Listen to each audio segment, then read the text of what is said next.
Today we will study the Bible again, just one chapter.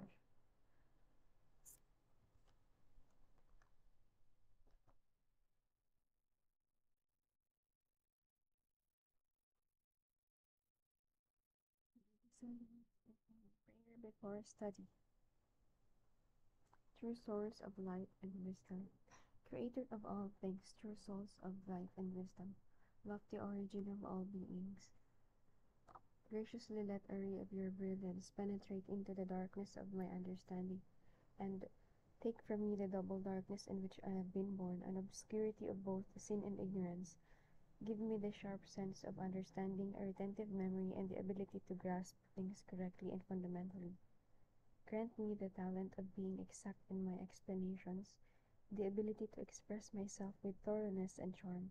Point out the beginning, direct the progress, and help in completion, through Christ our Lord. Amen.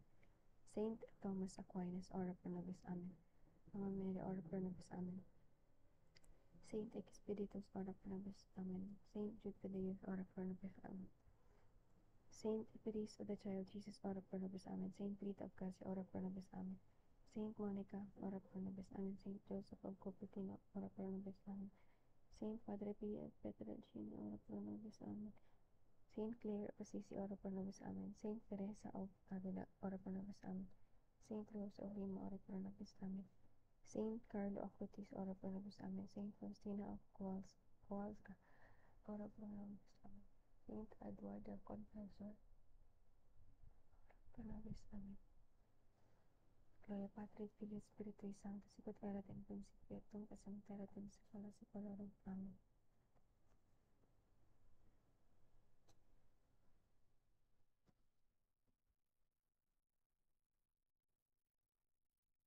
Today we will study the Hebrews chapter 6.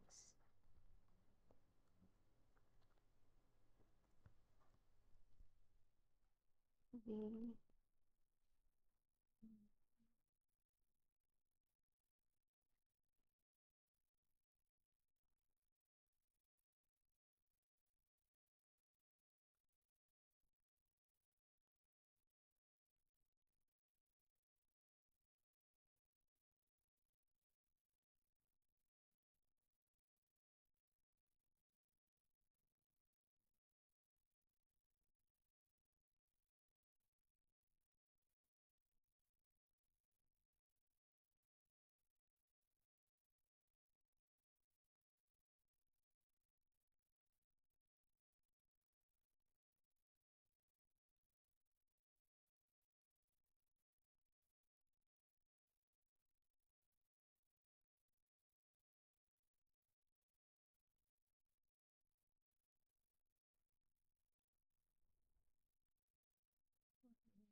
chapter 6.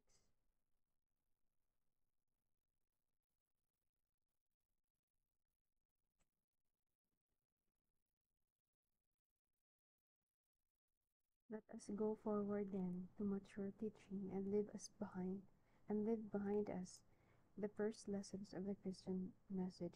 We should not lay again the foundation of turning away from useless works and believing in God, of the teaching about baptisms and the laying of hands, of the resurrection of the dead and the eternal judgment. Let us go forward, and this is what we will do if God allows.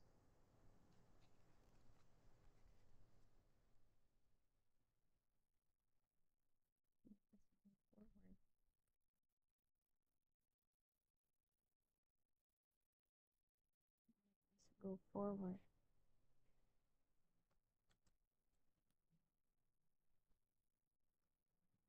For how can those who abandon their faith be brought back to repent again? They were once in God's light, they tasted heaven's gift and received their share of the Holy Spirit. They knew from experience that God's word is good, and they had felt the powers of the coming age, and then they abandoned their faith. It is impossible to bring them back to repent again, because there again crucifying the Son of God and exposing him to public shame. God bless the soil which drinks in the rain that often falls on it, and which grows plants that are useful to those for whom it is cultivated. But if it grows thorns and weeds, it is worth nothing. It is in danger of being cursed by God and will be destroyed by fire. But if we speak like this, dear friends, we feel sure about you. We know that you are the better blessings that belong to your salvation. God is not unfair.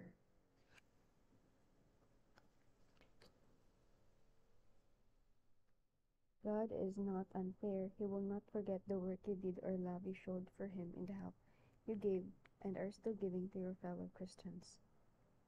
He will not forget the work you did or the love you showed for Him in the help you gave and are still giving to your fellow Christians. Our great desire is that each of you keep up your eagerness to the end, so that the things you hope for will come true.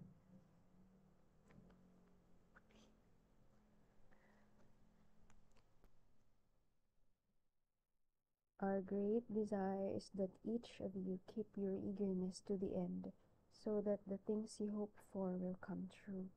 We do not want you to become lazy, but to be like those who believe and are patient, and so receive what God has promised.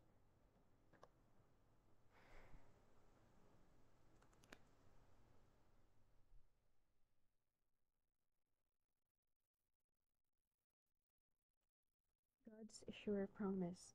When God made his promise to Abraham, he made a vow to do what he had promised. Since there was no one greater than himself, he used his own name when he made his vow. He said, I promise you that I will bless you and give you many descendants.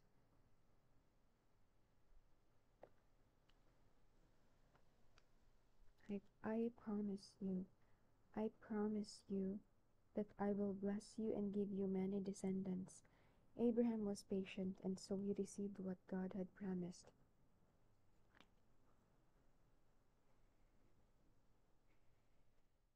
When people make vows, they use the name of someone greater than themselves, and the vow settled all arguments.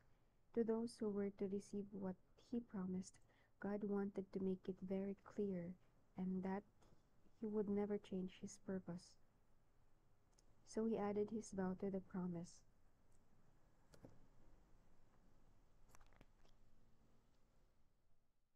To those who were to receive what he promised, God wanted to make it very clear that he would never change his purpose. So he added his vow to the promise. There are these two things then that cannot change about God, which God cannot lie. So we who have found safety with him are greatly encouraged to hold firmly to the hope placed before us. We have this hope as an anchor for our lives. It is safe and sure and goes through the curtain of the heavenly temple into the inner sanctuary. On our behalf, Jesus has gone in there before us and has become a high priest forever in the priestly order of Melchizedek.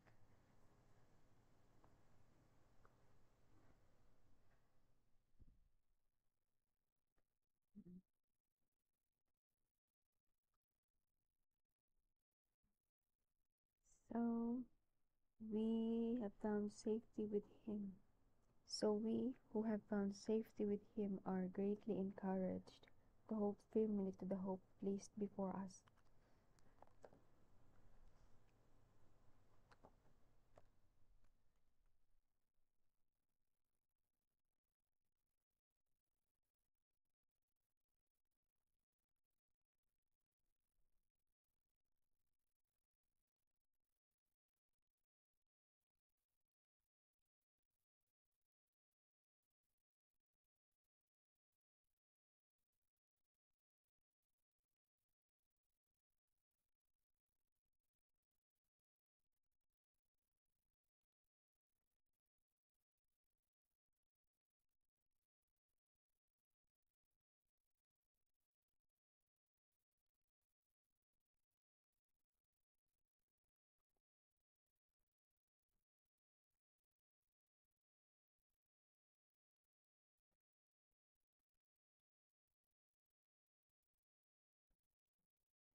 God made his promise.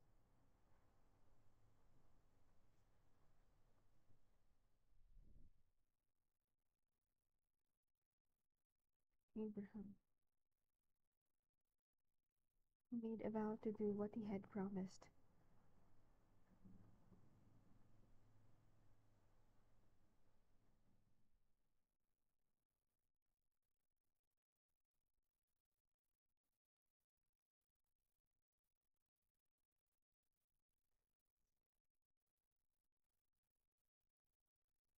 Since there was no greater than himself,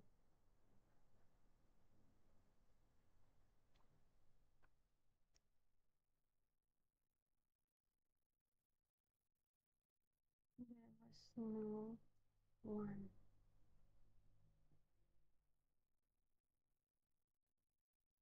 than himself. He used his own name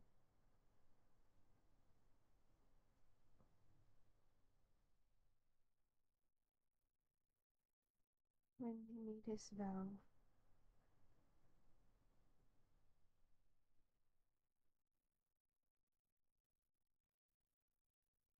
He said,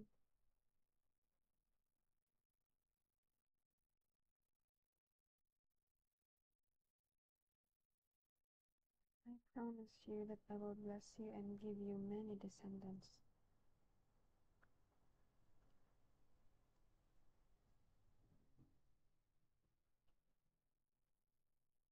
I promise you that I will bless you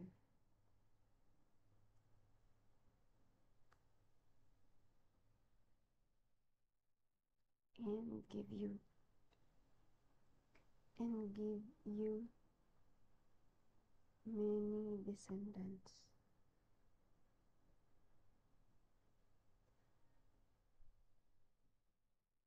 Hebrews 6 verse 13 to 14.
promise you that I will bless you and give you many descendants.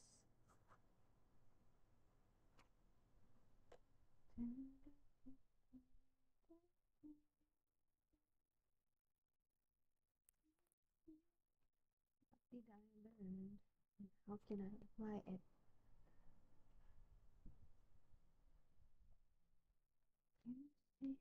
Ang kinuha ko pala lahat ng highlighter ni mama. But this is mine. Souvenir.